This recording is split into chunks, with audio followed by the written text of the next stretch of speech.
जय किसान खासगी बाजारपेठेला बेकायदेशीररित्या परवाना दिलेल्या भ्रष्ट अधिकाऱ्यांवर कायदेशीर कारवाई करावी अशी मागणी राष्ट्रीय किसान संघाचे अध्यक्ष प्रकाश नायक यांनी केली आहे। मंगळवारी बेळगाव येथे आयोजित पत्रकार परिषदेत ते बोलत होते। शेतकऱ्यांच्या हिताची विसरलेले जिल्हा प्रशासन आणि सरकारचे आदेश अंमलात आणण्यात अपयशी ठरलेले अधिकारी आता शेतकरी संघटनांवर कारवाई करत आहेत असे त्यांनी आरोप केले। ಒಂದು ಲೆಕ್ಕದಲ್ಲಿ ನಾನು ಇಲ್ಲಿ ಎರಡು ವಿಷಯವನ್ನ ಖಂಡಿಸಲಿಕ್ಕೆ ಬಯಸ್ತೇನೆ।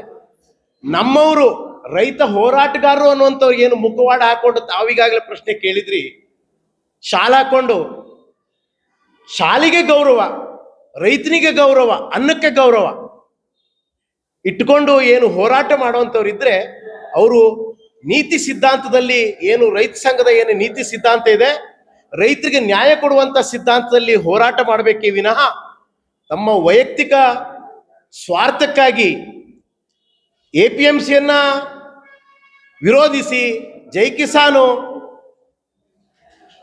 ಸಾಥ್ ಕೊಡುವಂತ ಏನು ರೈತ ನಾಯಕರಿಗೆ ದಯಮಾಡಿ ಬುದ್ಧಿ ಬರಲಿ।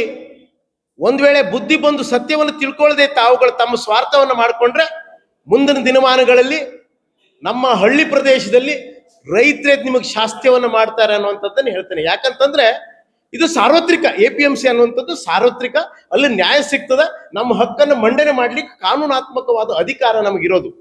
ಈ ವಿಷಯವನ್ನ ಏನು ಜೈ ಕಿಸಾನ್ ಮಾರುಕಟ್ಟೆಯಲ್ಲಿ ಏನೀಗ ಅವತ್ತು ಹೋರಾಟವನ್ನ ಹಮ್ಮಿಕೊಂಡಿದಾರಲ್ಲ ಅವರಿಗೆ ನಾನು ತಿಳಿಸ್ಲಿಕ್ಕೆ ಬಯಸ್ತೇನೆ। ಇದು ಒಂದು।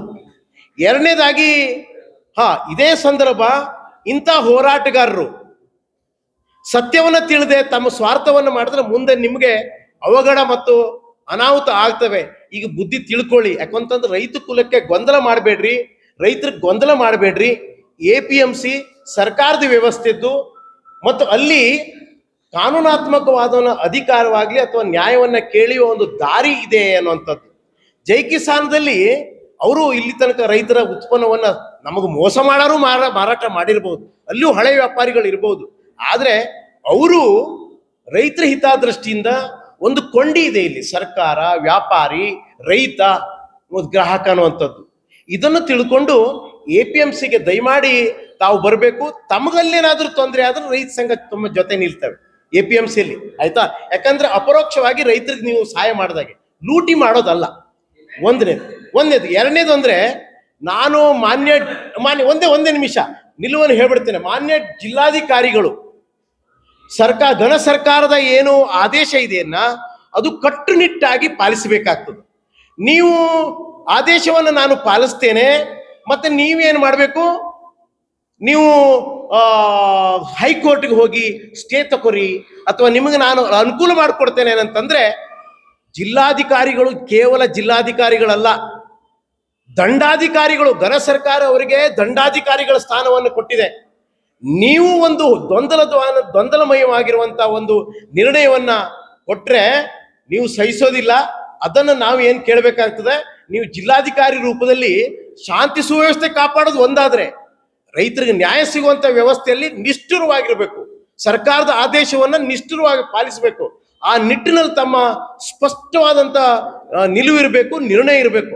ಅದು ಬಿಟ್ಟು ಗೊಂದಲವನ್ನ ಸೃಷ್ಟಿ ಮಾಡುವಂತದ್ದಾದ್ರೆ ಮುಂದಿನ ದಿನಮಾನಗಳಲ್ಲಿ ಬೆಳಗಾವಿ ಜಿಲ್ಲೆಯಿಂದ ಮಾನ್ಯ ಜಿಲ್ಲಾಧಿಕಾರಿಗಳು ತಮ್ಮ ಏನು ಆಡಳಿತವನ್ನು ಇಲ್ಲಿ ಮೊಟಕುಗೊಳಿಸಬೇಕಾಗ್ತದೆ, ರೈತರಿಗೆ ಗೊಂದಲ ಮಾಡ್ತಿದ್ರೆ ಅನ್ನುವಂಥದ್ದನ್ನ ನಾ ಎರಡೂ व्यवस्थेಗೆ ಹೇಳಲಿಕ್ಕೆ ಬಯಸ್ತೇನೆ। धन्यवाद। शेतकऱ्यांच्या उत्पादनांच्या भाव निश्चितीसाठी मुक्त लिलाव प्रक्रिया एपीएमसी मार्फत महाराष्ट्राच्या धर्तीवर राबवावी, तसेच विक्री झालेल्या उत्पादनाचे पैसे थेट शेतकऱ्यांच्या बँक खात्यात जमा व्हायला हवेत असेही त्यांनी स्पष्ट केले। संकल्प शिंदे, KMM मराठी, बेळगाव।